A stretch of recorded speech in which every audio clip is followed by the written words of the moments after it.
Olá, louvado seja nosso Senhor Jesus Cristo, para sempre seja louvado. Glória ao Pai, ao Filho e ao Espírito Santo, como era no princípio, agora e sempre. Amém. Queridos irmãos e irmãs, paroquianos da nossa paróquia, Nossa Senhora da Badia, Diocese de Cristalândia, graça e paz, que Deus abençoe a todos nós, nos dando paz, esperança e saúde e nos livrando de todos os males.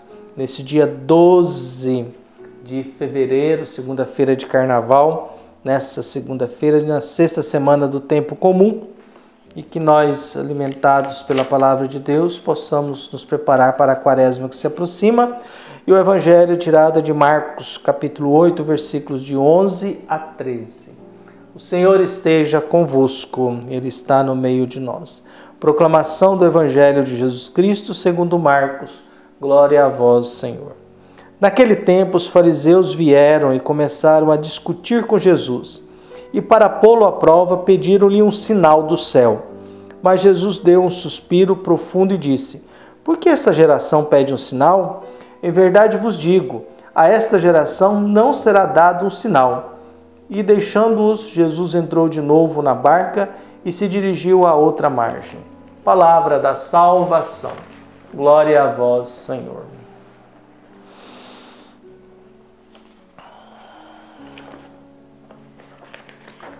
Uma frase de Rui Barbosa, que nasceu em 1849 e morreu em 1923, dizia o seguinte: de tanto ver triunfar as nulidades, de tanto ver prosperar a desonra, de tanto ver crescer a injustiça, de tanto ver agigantarem-se os poderes nas mãos dos maus, o homem chega a desanimar da virtude, a rir-se da honra e a ter vergonha de ser honesto. Nosso querido Rui Barbosa. Às vezes é perigoso e é verdade o que ele diz. Às vezes, de tanto ver coisas ruins, a gente chega um momento que a gente vai se acostumando, né? A gente vai se acostumando com a injustiça, a gente vai se acostumando com a violência, a gente vai se acostumando com a desonestidade e a gente começa a ter vergonha de ser honesto. Antigamente a gente tinha vergonha de rezar, né? O homem não podia ir para a igreja porque a igreja era coisa de mulher. Então era humilhante um homem ir rezar porque a igreja era coisa de mulher. Eu vivi essa fase. Então a gente tinha vergonha de rezar. Quer dizer, a gente às vezes tem vergonha de rezar, a gente tem vergonha de ser bom, a gente tem vergonha de ser honesto, a gente tem vergonha de aparecer, né? Então a gente vive essa angústia e essa complicação. Jesus está num momento mais tenso, na medida que Marcos vai evoluindo na sua reflexão, Jesus vai se apresentando, Jesus começa a ter uma multidão atrás dele, por outro lado, autoridades religiosas, e há agora há brigas ferrenhas, há brigas fortes, há momentos tensos, há momentos difíceis.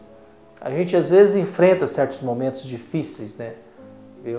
É aquilo que alguém uma vez me disse, tem gente que sai de casa um dia só para infernizar o mundo, né? Tem gente que sai de casa só para infernizar o mundo.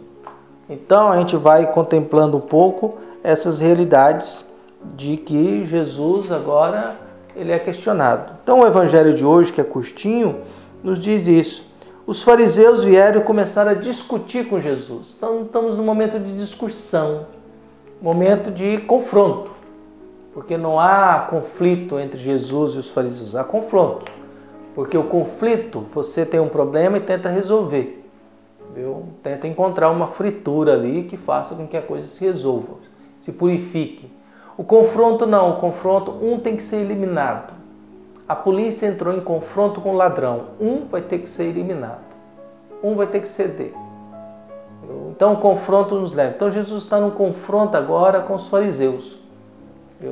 E aí nesse momento tenso dessa discussão, e eles querem colocar Jesus à prova, então pede um sinal do céu. Pedir um sinal do céu significa colocar Deus à nossa disposição. Pedir o sinal do céu significa que Deus seja manipulado pela nossa vontade.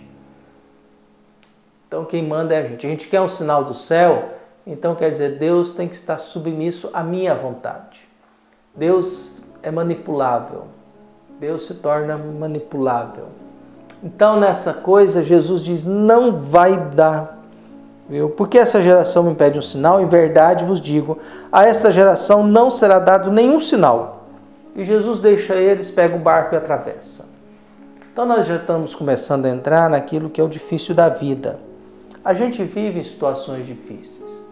Ainda mais na igreja que nós estamos, nos contextos que nós estamos, na carência de reflexão, na carência de pensamento, na carência de gente com alma e espírito missionário e de evangelizadores. A gente vive uma carência enorme disso. A gente vive uma carência de homens e mulheres da igreja que fala e que o mundo possa escutar. O Papa fala, mas coitado, está sendo tão atacado, tão julgado, tão condenado, tão desrespeitado. E às vezes é grupos extremamente perigosos mesmo dentro da igreja. Há muita gente nessas mídias sociais que são extremamente perigosas, extremamente farisaicas mesmo. A misericórdia nem passa perto. E há seguidores, né? Mas é aquilo que Etienne aborreci dizia, é a servidão voluntária, né? Por que nós obedecemos tiranos? Por que nós gostamos de ser escravos? Por que nós temos reverência e obedecemos ditadores?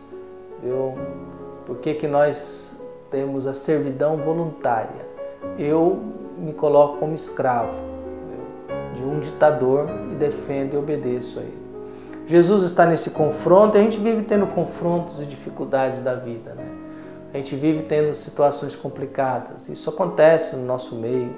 Às vezes a gente tem que enfrentar certos humanos que realmente são perigosos, são difíceis. Mas é necessário. A vida é assim. Não é verdade que todo mundo é bom. Não é verdade que todo mundo é correto. Não é verdade que todo mundo se comporta bem.